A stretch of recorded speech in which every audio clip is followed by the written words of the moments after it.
Писна ли ти ChatGPT да ти дава тъпи отговори? Искаш ли да го накараш да работи за теб като про? Днес ще ти дам 30 бързи и яки трика, с които ще станеш ChatGPT Ninja. Дори да го ползваш отдавна, обзалагам се, че ще научиш нещо ново. Трик 1. Разбий задачата. Първо и най-важно, не затрупвай с информация наведнъж. Не му хвърляй цял роман в един промпт. Резултата ще е хаос. Питай едно по едно. Получи отговор, поуправи го, ако трябва, и чак тогава давай следващата стъпка. Да, малко по-бавно е, но повярвай, резултатите ще са други. Трик 2. Вкарай го в роля. Искаш експертен отговор, накарай ChatGPT да влезе в роля.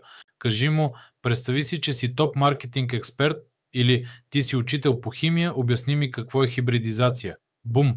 Отговорите стават много по-фокусирани и професионални. Така може да имаш цяла армия експерти на един клик разстояние. Трик 3. Подреди си чатовете. Ако историята ти с чатове прилича на разхвърлена стая, време е за подреждане. Преименувай важните чатове с ясни имена, безполезните директно в коша. Така намираш нужното за секунди. Така ще спестиш време в търсене на стар чат, ред и дисциплина. Трик 4. Говори му нормално. Забрави за сложните команди като за робот. Говори му като на човек. Напиши ми резюме. Обясни ми това по-просто. Дай ми още примери.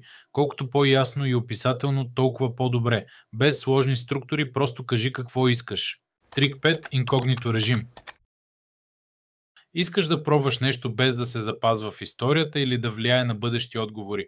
Ползвай Temporary Chat.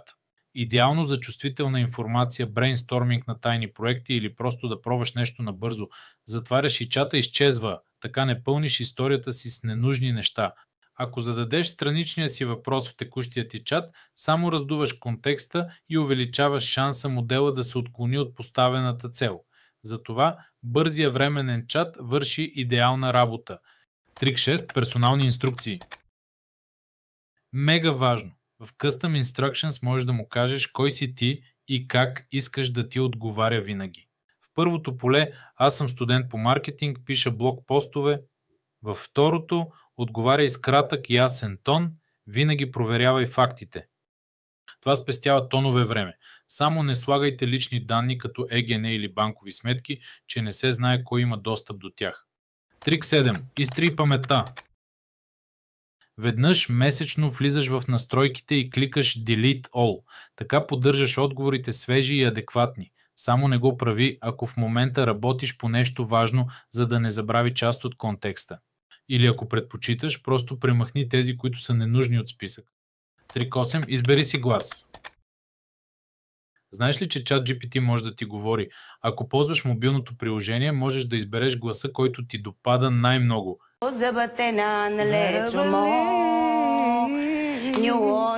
Трик 9. Поверителност на Макс. Работиш с чувствителни данни, но искаш чатовете ти да се пазят, изключи Improve the Model for Everyone. Така чатовете остават само за теб в твоя акаунт и не се ползват за обучение на модела. Сигурността преди всичко. Трик 10. Свържи го с облака. Накарай ChatGPT да работи директно с твоите файлове. Свържи Google Drive или OneDrive от настройките. Давай и ясни имена на файловете и ги подреждай в папки. Така ChatGPT знае точно с какво работи. Супер удобно за анализ на документи или търсене на информация. Трик 11. Изисквай форматиране. Искаш отговора да изглежда по точно определен начин? Ами кажи му.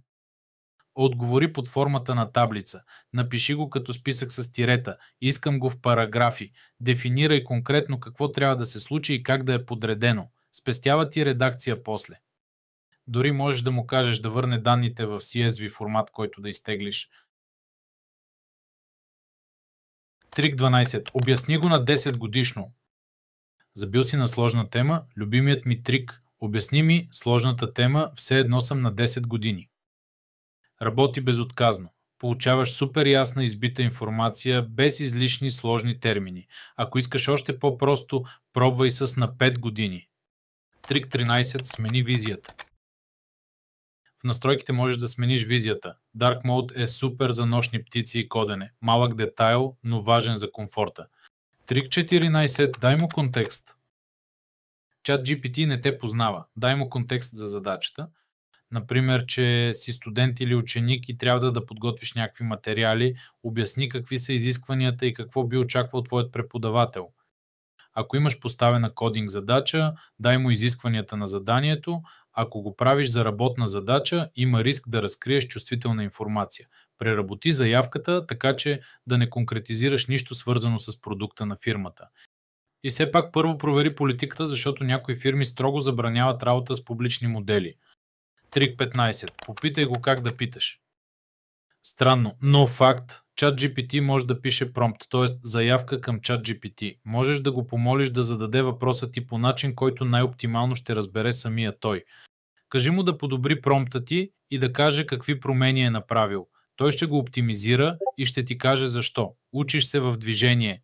Можеш да го питаш и за общи съвети за писане на промптове. Или пък директно вземи неговия промпт, промени го за твоята ситуация и му го дай в нов чат прозорец. С неговите камъни по неговата глава. Трик 16. Абонирай се. Ако ползваш ChatGPT сериозно и искаш максимума, неограничен достъп до новите мощни модели, повече картинки, Canvas, Research, то абонаментът си струва всяка стотинка. Разликата е огромна. Трик 17. Използвай правилния модел. Използвай модел според задачата, която трябва да изпълниш. Ако ти трябва бързина, без да е нещо сложно, може да ползваш мини модел. Ако ти трябва по-задълбочено мислене, 4O или O3 са правилния избор. Трик 18. Използвай Canvas редактора. Имаш редактор вдясно, а ChatGPT ти помага вляво или директно в текста с предложения. Можеш да маркираш текст и да му кажеш направи го по-кратко, промени тона, добави еможита, провери за грешки. В чата вляво може да коментирате генерални промени по документа. Перфектно е за планиране и документация. Трик 19. 4O и O3 за сложни задачи. Когато стандартният GPT-4o се затруднява с супер сложни анализи, математика, програмиране или логически задачи, той може да превключи на режима Advanced Data Analysis. За демонстрация ще помолим GPT да създаде презентация за средния общ доход на домакинствата в периода 2020-2024 година. Ще помолим и да добави описателен слайд със свободен текст, разясняващ графиката. В реалност GPT ще създаде програма на Python, като ще напише кода, който да извърши желаните от нас операции.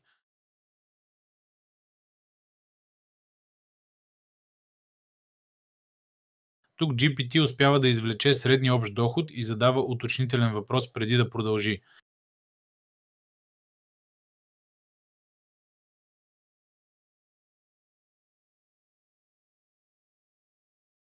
Готови сме.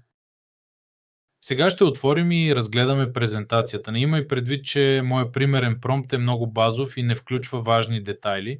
В този случай, когато работим с високо ниво на сложност, детайлите, които ще опишем, са доста важни за качеството на крайния резултат.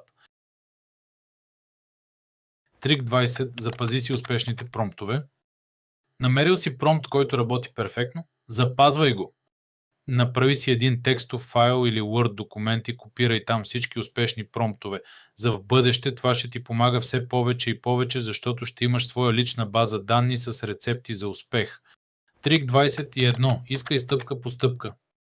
Когато искаш инструкции, рецепта, план, кажи му да ти ги даде стъпка по стъпка. Така отговорите стават по-ясни и логични. Можеш да добавиш и детайли. Стъпка по стъпка, с нужните съставки, време за готвене и калории.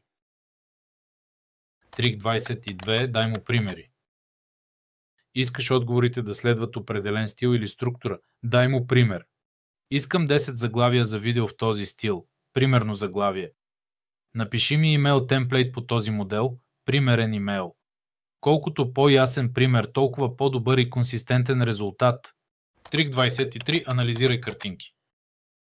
Можеш да качиш каквато и да е картинка и да го питаш за нея. Например, снимка на напълно непознато ястие, което си ял някъде, където си бил на почивка, или пък рисунка на форматирането на документ, който искаш да създаде. Трик 24. Мобилното приложение. Не подценявай приложението за телефон. Има всичко от десктоп версията навсякъде с теб в джоба ти. Можеш да снимаш неща и той да ги разпознава, да водиш гласови разговори. Супер удобно докато си в движение. Трик 25. Персонализирани GPT-та. Това са специализирани версии на ChatGPT, обучени за конкретна задача. Искаш GPT за писане на код в Python? Има. За генериране на лого? Има. Разгледай Explore GPTs. Има хиляди безплатни опции, създадени от OpenAI компании и потребители. Открий перфектния инструмент за твоята нужда. Трик 26. Използвай Add за бърз достъп до GPT-та. Искаш бързо да превключиш към специализиран GPT без да излизаш от текущия чат, просто напиши Add в полето за съобщение. Ще се появи списък с твоите скорошни или закачени GPT-та. Избери нужното и продължи разговора с неговите суперсили.